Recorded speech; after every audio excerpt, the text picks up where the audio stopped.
If you want to use cheats like fly mode, infinite ammo, invincibility, and etc., you can enable debug menu patch as well.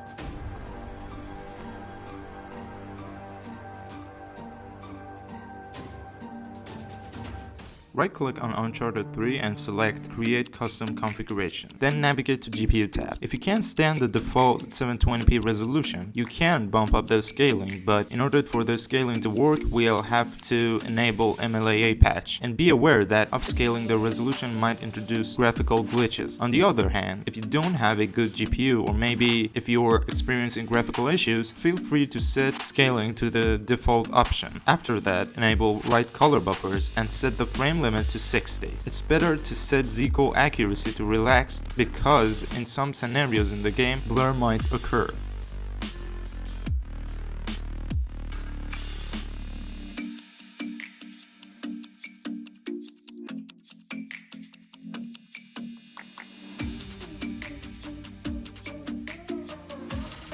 After that, navigate to the Advanced tab and enable Accurate RSX Reservation Access and Read Color Buffers. Set RSX FIFO Accuracy option to Atomic, and set the V-blank to 120 Hz. The reason why we're doing this is because low-end systems might encounter audio stuttering. Setting V-blank to 120 will reduce that. Now you can save and close the config window. For enabling patches, right-click on the game and select Manage Game Patches. Enable all the patches except for the debug menu, and keep in mind, if you are using the default resolution, do not enable MLAA patch. If you want to use cheats like fly mode, infinite ammo, invincibility, and etc., you can enable debug menu patch as well. Now let's talk about the performance itself. Out of all three Uncharted games, this one was the more demanding one for me. I usually get 30 frames a second in normal scenarios, but in combat and shooting, frame rate drops drastically to 15 frames a second. But overall, it was playable for me even though I played this on a laptop. You might experience audio issues if you're using a mid-end system or a laptop.